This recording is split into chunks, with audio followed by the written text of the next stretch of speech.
हे कमल नयन, ये कृत्या क्रिया क्या है? कृत्या? कृत्या एक तांत्रिक क्रिया है महादेवी, दुष्क्रिया कहिए। क्या होता है इस क्रिया में? इस क्रिया में तंत्र विद्या की सहायता से एक राक्षसी को जन्म दिया जाता है और वो राक्षसी उस व्यक्ति को मार देती है जिसे मारने के लिए उसे जन्म दिया गया हो। हाय मेरा पुत्र। हे कमल नयन, कोई सीमा भी है इन दुष्टों के अत्याचार की? हर जतन तो करके देख लिया इन दुष्टों ने मेरे पुत्र को मारने का, इनके मन को शांति नहीं मिली। महादेवी, जिस प्रकार नरक में चाहे जितने पापी डाल दीजिए पर नरक का पेट नहीं भरता, उसी प्रकार दुष्ट जन चाहे जितने दुष्कर्म कर लें, उनका भी मन नहीं भरता। परंतु हे सर्वेश्वर, क्या इस कृत्या क्रिया का कोई तोड़ नहीं है? है महादेवी, अवश्य है। कृत्या क्रिया का तोड़ स्वयं उसी क्रिया में निहित है। अर्थात? महादेवी, इस क्रिया द्वारा जिस राक्षसी को जन्म दिया जाता है, यदि वो राक्षसी अपने लक्ष्य को मारने में असफल हो जाए तो उन्हीं लोगों की हत्या कर देती है जिन्होंने उसे जन्म दिया था। मेरी कामना है कि ऐसा ही हो। महादेवी, यदि आपकी कामना विधाता के लेख से मेल खाती हो तो वो अवश्य पूरी होगी।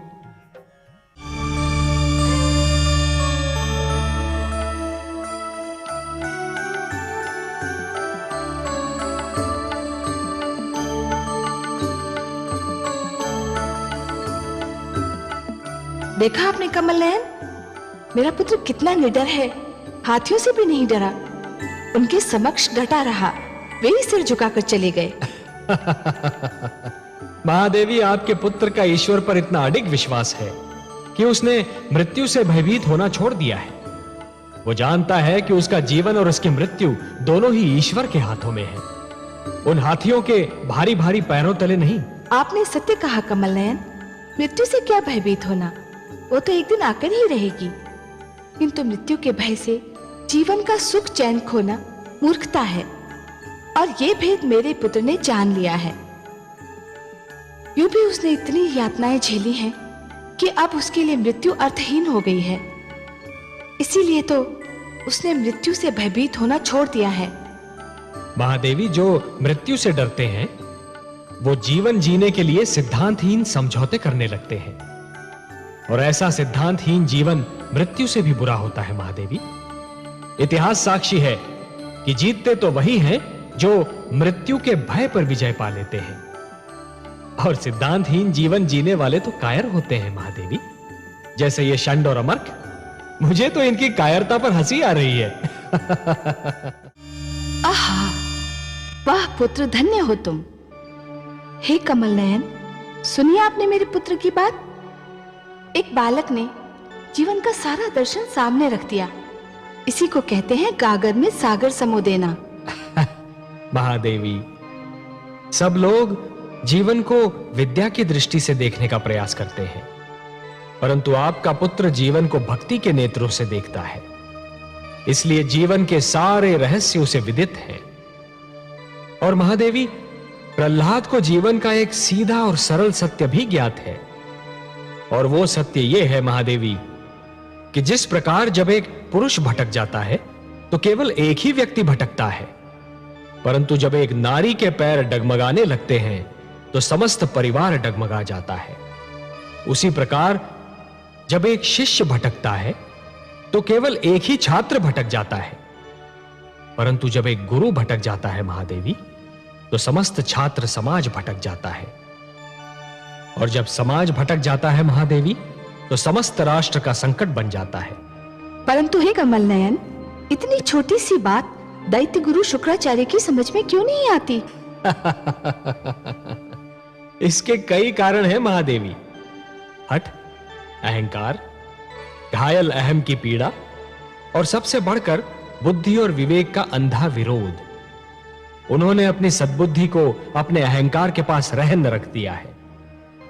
दैत्य गुरु शुक्राचार्य स्वयं भी भटक रहे हैं और हिरण्यकशिपु को भी भटका रहे हैं। हे कमल नयन, दुष्ट हिरण्यकशिपु की बुद्धि पर तो उसके झूठे अहंकार ने अधिकार जमा लिया है। अपने ईश्वर होने के मद में वो कब का भूल चुका है कि वो प्रहलाद का पिता भी है। परंतु दैत्य गुरु शुक्राचार्य को क्या हो गया है? वो तो 2 पुत्रों षंड और अमर्क के पिता भी हैं। वो किसी के पुत्र का वध करने की बात कैसे सोच सकते हैं? उनका पितृत्व क्यों खो गया है? क्रोध के कारण महादेवी, क्रोध के कारण। जिस प्रकार अग्नि सूखी लकड़ी को सरलता से जला देती है, उसी प्रकार क्रोध सुंदर भावनाओं को सहजता से भस्म कर देता है। हे नारायण, दैत्य गुरु शुक्राचार्य तो विद्वान हैं, तो फिर वो ये क्यों भूल गए कि क्रोध विवेक का शत्रु है? उसे भूलने का कारण है उनका मुझसे वैर। वो मेरे विरोधी हैं, इसलिए मेरा विरोध करने की धुन में वो विवेक तो क्या स्वयं को भी भूल गए हैं। मेरा विरोध करने की भावना उनकी विद्वत्ता पर भारी पड़ चुकी है महादेवी। और अब दैत्य गुरु शुक्राचार्य कोई भी सीमा पार कर सकते हैं। आश्चर्य है, क्या दैत्य गुरु शुक्राचार्य ये भी नहीं जानते कि सीमा से अधिक विरोध अपने ही दुख का कारण बन जाता है? नहीं जानते महादेवी, दुर्भाग्य से वो इस सत्य को नहीं जानते, पर अतिशीघ्र जान जाएंगे। दैत्य गुरु शुक्राचार्य जिस पथ पर पग धरने जा रहे हैं, वहां उन्हें अश्रु और रक्त की धाराओं के अतिरिक्त और कुछ नहीं मिलेगा। मैं कहती थी ना, जो दूसरों का बुरा चाहते हैं स्वयं उनका बुरा हो जाता है। मेरे पुत्र को मारने चले थे दैत्य गुरु, एक क्षण को भी ये ध्यान नहीं आया कि वो भी किसी मां का पुत्र है। अब अपने पुत्र मारे गए तो कैसा विलाप कर रहे हैं दैत्य गुरु। सिंगिका की भांति दैत्य गुरु भी अपने दुख को केवल दुख समझते हैं। उनके लिए दूसरों का दुख केवल परिहास की सामग्री होता है। आप सत्य कह रही हैं महादेवी, इसलिए मैं बार बार यही कहता हूं कि कभी किसी को किसी का बुरा नहीं सोचना चाहिए, क्योंकि जो भी व्यक्ति किसी और का बुरा सोचता है, अंत में उसका भी बुरा हो ही जाता है। दैत्य गुरु को अपने तंत्र मंत्र पे बड़ा विश्वास था। समझ रहे थे कि उनके तंत्र मंत्र से बड़ी कोई शक्ति है ही नहीं। यह उनका भ्रम है महादेवी, उनका भ्रम है। जो भी व्यक्ति ये समझते हैं कि यह तंत्र मंत्र, ये सर्वनाश और अंधकार की शक्तियां केवल किसी और को ही क्षति पहुंचा सकती हैं, तो वो उनका भ्रम है। सत्य तो यह है महादेवी कि जो ईश्वर के सच्चे भक्त होते हैं, जो स्वयं ईश्वर पर संपूर्ण विश्वास करते हैं, ये तंत्र मंत्र की शक्तियां उनका बाल भी नहीं बांका कर सकती। हे महादेवी, जिस प्रकार द्वेष और घृणा का मारा व्यक्ति पड़ोसी के घर को जलते हुए देख ये भूल जाता है कि उसी अग्नि की लपटें स्वयं उसका घर भी जला सकती हैं, उसी प्रकार जो व्यक्ति तंत्र मंत्र में विश्वास करता है, वो ये भूल जाता है कि यही तंत्र मंत्र की शक्तियां स्वयं उसका भी सर्वनाश कर सकती हैं। सत्य है सर्वेश्वर, आप जो कह रहे हैं उसका एक एक अक्षर सत्य है। देखिए तो महादेवी, कोई भला सोच भी सकता है कि इतने महान दैत्य गुरु शुक्राचार्य अपने पुत्रों की मृत्यु पर इस प्रकार विलाप करते हुए दिखाई देंगे? सुना आपने कमल नयन? देखा मेरे पुत्र का भोलापन? लीजिए, अब उसकी अंतिम इच्छा भी पूरी कीजिए। बड़ा विचित्र है ये बालक भी, शत्रुओं के दुख पर भी यूं बिलख पड़ता है जैसे कि ये अपना दुख हो। महान है ये बालक महादेवी, महान है ये बालक। जब ये हंसता है तो सारा संसार इसके साथ हंसता है, पर जब ये रोता है तो अकेला ही रोता है। यदि रोने वाले के साथ कोई रो दे तो वो व्यक्ति श्रेष्ठ कहलाता है महादेवी, महान कहलाता है। दूसरों के दुख को अपना दुख तो केवल वही व्यक्ति समझ सकता है जिसका हृदय दर्पण की भांति स्वच्छ हो। पर यह कहने की आवश्यकता थी कि ये उसकी अंतिम इच्छा है और इसके उपरांत वो आपसे कभी कुछ नहीं मांगेगा? महादेवी, ये कहकर उसने स्वार्थी दैत्य गुरु शुक्राचार्य के सामने यह सिद्ध कर दिया है कि वो स्वयं कितना निस्वार्थी है, कभी अपने लिए कुछ नहीं मांगता। यदि हाथ पसारता भी है तो दूसरों के लिए। संभवतः आपका पुत्र भी यह समझता है कि मेरे भक्त मेरे वश में हैं, किंतु सत्य तो यह है महादेवी कि स्वयं मैं अपने भक्तों के वश में हूं।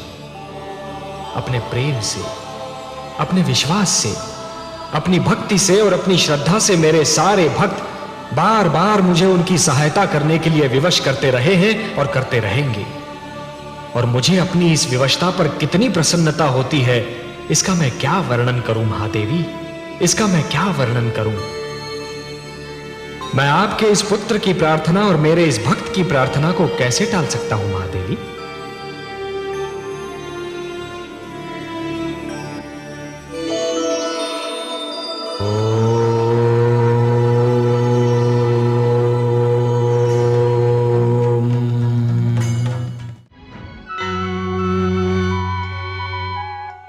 विष्णुलोक में आपका स्वागत है आदि प्रजापति। हे लक्ष्मी नारायण, रोकिए, इस नरसिंहार को रोकिए, नहीं तो अनर्थ हो जाएगा। आप ही कोई उपाय बताइए ब्रह्मा जी। मेरी समझ में नहीं आ रहा है। मैंने प्रहलाद के भाग्य लेख में उसे हिरण्यकशिपु के हाथों मारा जाना नहीं लिखा है। दूसरी ओर मैंने हिरण्यकशिपु को भी ऐसा वरदान दे रखा है कि वो मर नहीं सकता। इसीलिए मैंने सदैव यही कहा है हे ब्रह्मा, कि वरदान देने से पहले यह अवश्य सोच लेना चाहिए कि वरदान किसे दिया जा रहा है, क्यों दिया जा रहा है। जिसे यह वरदान दिया जा रहा है वो व्यक्ति इस वरदान का पात्र है भी या नहीं, और यदि है भी तो क्या वो उस वरदान का उचित उपयोग करेगा या नहीं। वो उस वरदान को आत्म सुख का उपहार मानेगा या दूसरों को दुख देने का शस्त्र।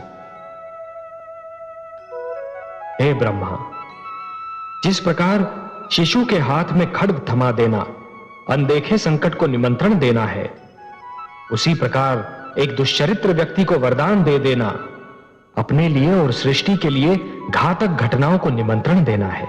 आप सत्य कहते हैं, पर धनुष से बाण निकल चुका है। वरदान तो मैं दे चुका हूं, अब क्या हो सकता है। आपको कुछ तो करना ही होगा। मेरे वरदान के अनुसार हिरण्यकशिपु न दिन में मर सकता है, न रात में, न घर के भीतर मर सकता है, न घर के बाहर, न धरती पर मर सकता है, न आकाश में, न कोई पशु से मार सकता है, न मानव अथवा देवता, न कोई अस्त्र उसकी मृत्यु का कारण बन सकता है, और न ही शस्त्र।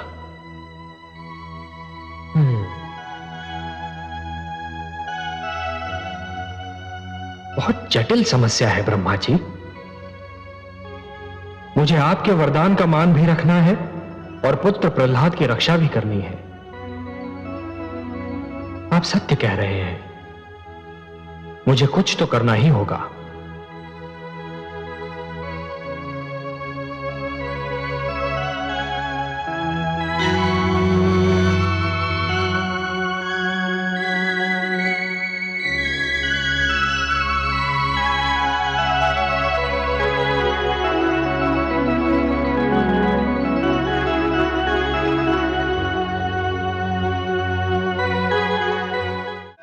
हे पद्मनाभ, हे वासुदेव, आपको कोटि कोटि प्रणाम।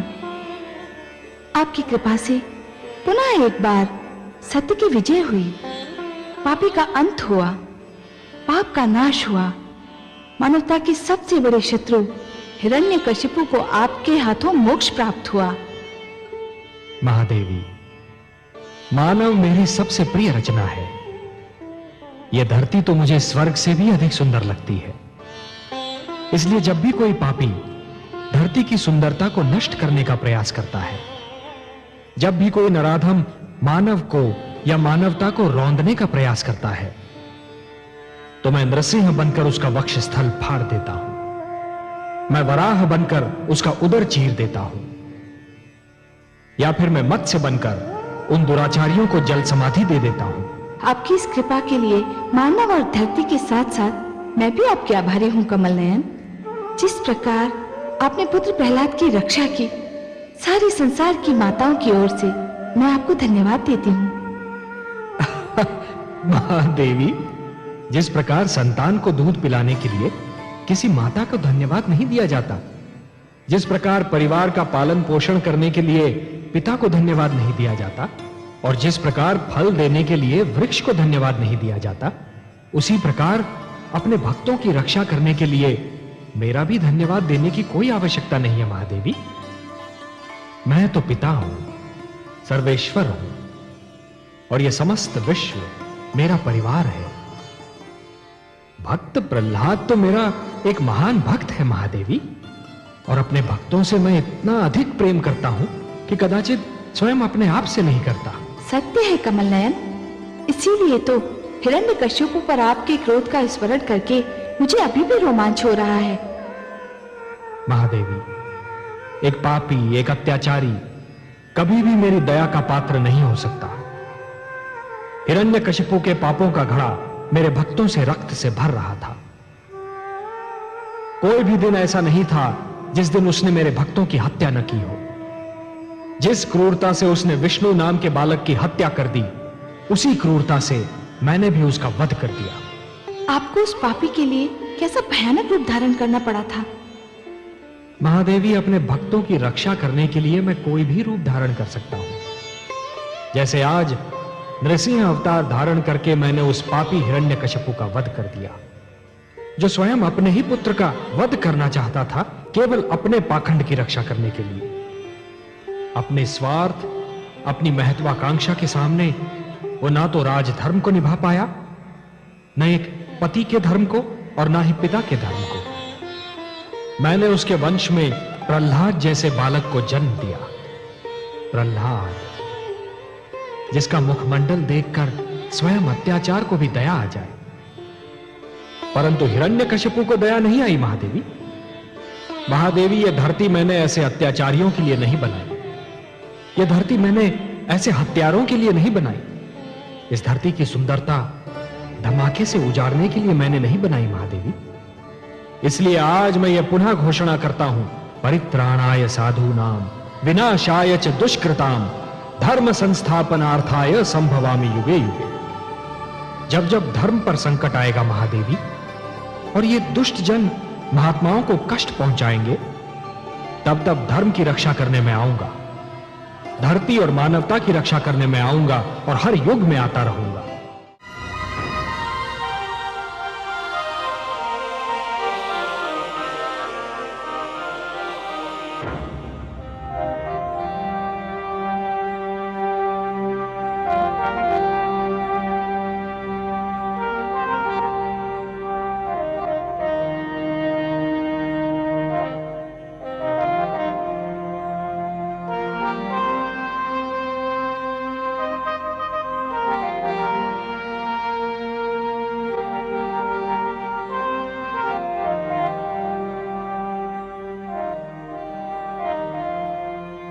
कितना अंतर है, कितना महान अंतर है। कैसा अंतर महादेवी? आपको किस बात में अंतर दिखाई दे रहा है? इस रूप में कमल नयन जो मैं अब देख रही हूं, और उस रूप में जो मैंने हिरण्यकशिपु के वध के समय असुरलोक में देखा था। कहां ये पुष्प की भांति खिला हुआ मुख, जिस पर उषा की लालिमा बिखरी हुई है, ये शांत और क्षीर सागर जैसे नयन, जिनमें कोई उतरता चला जाए तो भी उसकी गहराई नहीं नाप सकता। ये समस्त सृष्टि को सुख और संतोष देने वाली मुस्कान, जिसको देखते ही आपके चरणों में हृदय अर्पित करने को मन करे। और कहा वो विकराल रूप, जिसे देखते ही हृदय में कंपन आरंभ हो जाए। आंखें मूंद लेती हूं डर से, उसके बारे में सोचती भी हूं तो शरीर में झुरझुरी सी दौड़ जाती है। कितना अंतर है आपके दोनों रूपों में। महादेवी, आज तो हमारा सौभाग्य है कि आप प्रेम सुधा की वर्षा हम पर कर रही हैं। मैं तो आपसे पहले भी कह चुका हूं महादेवी कि अपने भक्तों के उद्धार के लिए मैं कोई भी भयानक रूप भी धारण कर सकता हूं। भक्ति की शक्ति मुझसे वो सब करा सकती है जिसकी कल्पना भी नहीं की जा सकती। परंतु वो क्रोध जैसे ज्वालामुखी फट पड़ा हो, जैसे समस्त सृष्टि में भूकंप आ गया हो, जैसे सागर अपनी सारी शक्ति के साथ बिफर उठा हो। मैं तो समझी थी कि आज सृष्टि का पालनहार स्वयं ही सृष्टि का संहार करने पे तुला हुआ है। सत्य तो यह है कि मैं अत्यंत भयभीत हो उठी थी कमल नयन, अत्यंत भयभीत। महादेवी, मैं सब कुछ सहन कर सकता हूं महादेवी, परंतु यदि कोई व्यक्ति अभिमान में यह कहने लगे कि वो स्वयं ही ईश्वर है, मैं उसे कदापि सहन नहीं कर सकता। मैं ये भी सहन नहीं कर सकता महादेवी कि अहंकार को यह भ्रम हो जाए कि उसने सदाचार पर सदा के लिए विजय प्राप्त कर ली है। अंधकार को यह भ्रम हो जाए कि उसने प्रकाश पर विजय प्राप्त कर ली है, या फिर असत्य इस भ्रम में पड़ जाए कि उसने सत्य पर विजय पा ली है। पर मैं क्या करूं कमल नयन? मैं तो आपके इसी रूप पर मोहित हूं जो इस समय मेरे नेत्र देख रहे हैं। यही सुंदर मुखड़ा मेरे मन में बसा हुआ है। ये मुकुटधारी ललाट, यही सूर्य और चंद्र को लजाने वाला सुंदर मुखड़ा, ये दीप समान जगमगाते नेत्र, इसी को देखकर ही तो मैंने अपना हृदय आपके चरणों में रख दिया था।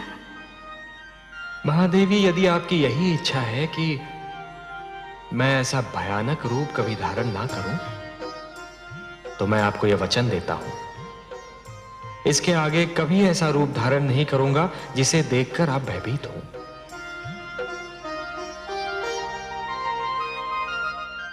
कमल नयन, कितने आश्चर्य की बात है, आपने ध्यान दिया? आप किस आश्चर्य की ओर संकेत कर रही हैं महादेवी? मैं तो कारागार में पुत्र प्रहलाद के देवराज इंद्र के प्रति उदारता के भाव को देख रहा था। मेरा संकेत भी उसी ओर है। कहाँ वो इंद्र, देवताओं में असुर, और कहाँ हमारा पुत्र प्रहलाद, असुरों में देवता। पुत्र प्रहलाद ने उन देवराज इंद्र को उनका देवलोक लौटाया जो कभी उसे मारना चाहते थे। यदि पुत्र प्रहलाद उनका इंद्रासन नहीं लौटाता तो वो क्या कर लेते? महादेवी, किसी व्यक्ति के पास सैकड़ों गायें होती हैं, सहस्रों हाथी होते हैं, लाखों घोड़े होते हैं और ऊपर से माणिक मोती की खानें होती हैं, परंतु जिस दिन उस व्यक्ति के पास संतोष का धन आ जाता है, ये सारे हाथी, घोड़े, माणिक मोती की खानें धूल के समान हो जाती हैं। प्रहलाद के पास संतोष का धन तो तभी से था जब से वो माता के गर्भ में था। इतना श्रेष्ठ बालक जिस दिन राजा बनेगा, उसकी प्रजा कितनी सुखी होगी। हाँ, ये तो है, प्रहलाद भी एक दिन राजा अवश्य बनेगा। मुझे नहीं लगता पद्मनाभ, अभी तो इस बालक में किसी भी प्रकार का स्वार्थ नहीं है। महादेवी, राजा में ये गुण होना भी आवश्यक है। जो व्यक्ति निजी स्वार्थ को त्याग नहीं सकता, वो अच्छा राजा कभी नहीं बन सकता। मैं सोचती हूँ कमल नयन, क्यों ना सारा संसार प्रहलाद की भांति हो जाए। महादेवी, जैसे स्वाति की हर बूंद मोती नहीं होती, जैसे कोयले की हर खान में हीरा नहीं होता, जैसे असंख्य तारों के बीच एक ही चंद्रमा होता है और समस्त ग्रहमंडल में एक ही सूर्य होता है, वैसे हर प्राणी प्रहलाद तो नहीं हो सकता ना महादेवी। एक इतिहास पुरुष को बनाने के लिए मुझे असंख्य प्राणियों को जन्म देना पड़ता है, और इसीलिए है महादेवी, प्रहलाद की महिमा के लिए हिरण्यकशिपु का होना आवश्यक है। आप सत्य कहते हैं पद्मनाभ। वो देखिए कमल नयन, पुत्र प्रहलाद शुक्राचार्य के आश्रम की ओर क्यों जा रहा है? महादेवी, दैत्य गुरु शुक्राचार्य असुर लोक को त्याग कर जाने वाले हैं। हो सकता है कि पुत्र प्रहलाद शिष्टाचार के नाते उन्हें विदा करने जा रहा हो।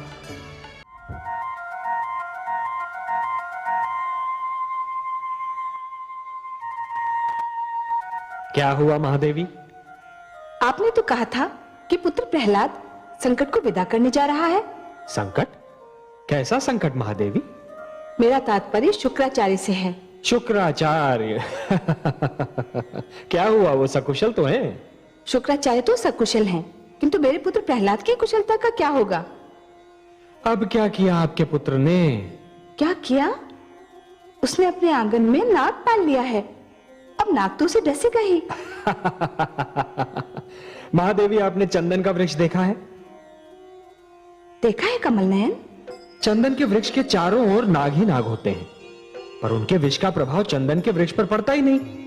अपना प्रहलाद भी चंदन है। ये बात उपहास में टालने वाली नहीं है वासुदेव। पुत्र प्रहलाद कितना सीधा, कितना सरल है। शुक्राचार्य रूपी संकट अपने आप टल रहा था, अच्छा भला वो जा रहा था, किंतु पुत्र प्रहलाद ने अपने सबसे प्रबल विरोधी को अपने साथ रख लिया। ये क्या नीति हुई कमल नयन? महादेवी बच्चा है, अबोध है, सीख जाएगा।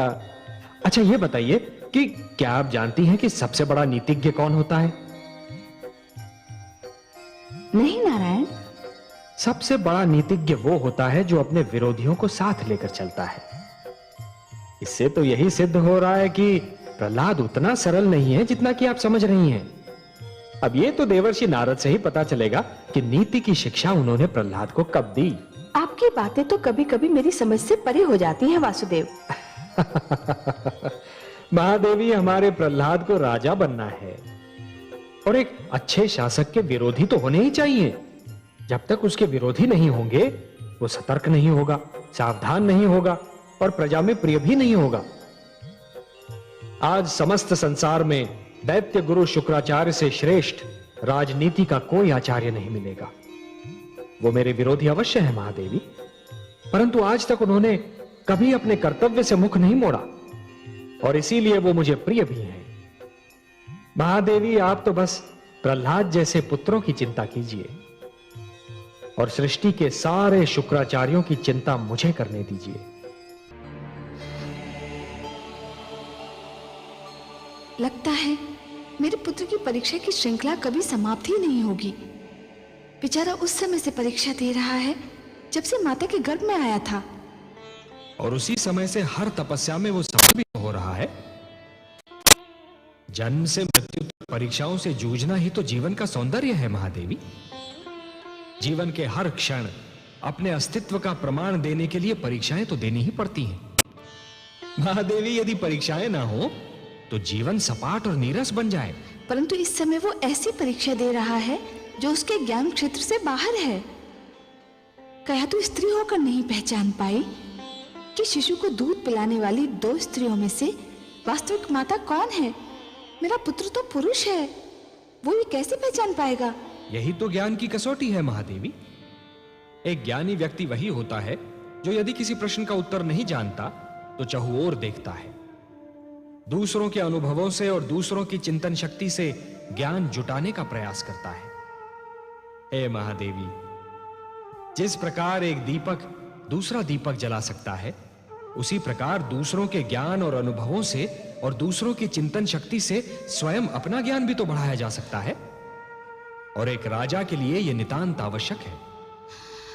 मुझे तो उलझन हो रही है कमल नयन। महादेवी, आप प्रहलाद की चिंतन शक्ति पर विश्वास कीजिए। देखिए तो सही कि प्रहलाद में इन परिस्थितियों से निपटने की कितनी क्षमता है। आज तो चमत्कार हो गया कमल नयन। आपने सच कहा था। प्रहलाद ने पुत्रवधू धृति की प्रतिक्रिया को कसौटी बनाकर उचित निर्णय दिया। महादेवी, किसी भी व्यक्ति को तैरना तभी आ जाता है जब वो जल में गिर जाता है। आपके पुत्र प्रहलाद ने भी विकट परिस्थितियों का सामना किया, तभी उसका विवेक जागा। जिस प्रकार कुंदन बनने के लिए सोने को पहले अग्नि में तपना पड़ता है, उसी प्रकार किसी भी व्यक्ति को अपनी भीतर की क्षमताओं को जानने के लिए परीक्षा की अग्नि में तपना पड़ता है महादेवी। परंतु मुझे तो आश्चर्य हो रहा था कि प्रहलाद जैसे कोमल स्वभाव और करुणा भरा हृदय रखने वाले ने मृत्युदंड दे कैसे दिया, और वो भी एक नारी को। इसका सारा श्रेय तो दैत्य गुरु शुक्राचार्य को जाता है महादेवी, और इसी से उनका अस्तित्व भी सिद्ध होता है। मैंने आपसे कहा था ना कि दैत्य गुरु शुक्राचार्य बाहर से दिखने में कितने ही स्वार्थी और दुर्गुणी क्यों न दिखाई दें, परंतु भीतर से ज्ञान का भंडार है। नीति शास्त्र में आज भी उनके समक्ष कोई नहीं ठहर सकता। यह तो उन्हीं की शिक्षा का फल है महादेवी, जो आपका पुत्र प्रहलाद राजा का दायित्व निभा पाया। परंतु मेरी चिंता कुछ और है महादेवी। आपकी चिंता? भला आपको क्या चिंता है? महादेवी, जिस प्रकार एक कृषक लहराते हुए खेत को देखकर प्रसन्न तो हो जाता है, परंतु उसके मन में एक आशंका रहती है कि क्या अगले वर्ष भी खेती यूं ही लहराएगी या सूखी रह जाएगी। मेरे मन में भी यही आशंका है महादेवी कि प्रहलाद की बनाई हुई परंपरा उसकी अगली पीढ़ियों तक बनी रहेगी या नहीं। हाँ, मेरा पौत्र विरोचन अब युवा होने वाला है देखते हैं वो अपने पिता से कौन से गुण प्राप्त करता है। हाँ महादेवी, प्रहलाद की एक परीक्षा यह भी होगी कि जिन आसुरी प्रवृत्तियों को उसने बदल दिया, क्या वो उन्हें दोबारा उभरने से रोक पाता है? क्योंकि पुत्र मोह संसार की सबसे कठिन परीक्षा है।